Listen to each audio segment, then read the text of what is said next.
Kaixo guztioi, etorkizuna sortzen programaren amaierara iritsi gara. Esan genizuen ez genuela miraririk egingo, baina espera dugu behintzat zerbaitetarako balio izana. Badakit hasieran planteatu ditugun galdera zail horiek batzuk ere egon direla programan zehar, baina galdera horiekin guk ez genuen nahi erantzun definitibo bat zuek edukitzea, baizik eta galdera horien bitartez zuen orientazio prozesuan parte izatea. Eta hainbeste bideotan gero, hau da azkena. Baina, pixka bat gogoratzeko, esan dugun bezala, orientazio prozesua ez da prozesu itxi bat, eta bizitza guztian zehar orientazio prozesua lantzen joan beharko gara.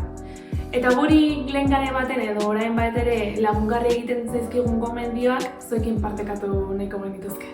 Bat, egunerokotasunean ditugun ekintza eta jokabideak aztertu gure burua hobeto ezagutzeko. 3. Inspirazio iturriak entzuteko eta ikusteko prest egon. Hau da, errealitate ezberdinak ezagutzeko, pertsona ezberdinen iritziak entzuteko eta albali bada ulertzeko. 3. Egunerokotasunean dauden erronkak hartu eta hor bertan dauden eginkizunak aztertu. Eta 4.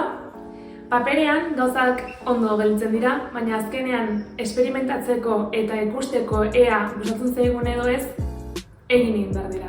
Beraz, aukera berriak ateratu ez gero, probatu. Atal honetan ez dugu saiorik burutuko. Baizik eta aurreko saioetan egindako eginkizunekin ikasketa aukerak edukiko dituzu ikusgai. Beraz, kuskuxatu, saltxeatu eta etxean jarraitu nahi baldin baduzue esperimentatzen ere, aurrera, jarraitu. Así que besterik gabe, espero dugu orientazio prozesunetan baliagarri izatea programa hau.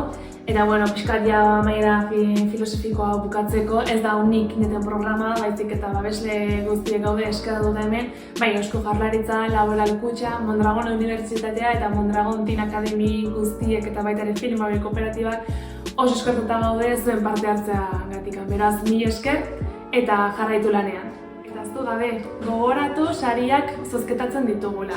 Baina zozketatzeko, 4. saioko entregagaia plataformara igotzeaz gain, balorazio horria bete behar dezutela bai ikasleak eta baita irakasleak, eta horrela partuko dezutela zozketan. Beraz, egin! Hala, ondo izan denak, eta horren arte!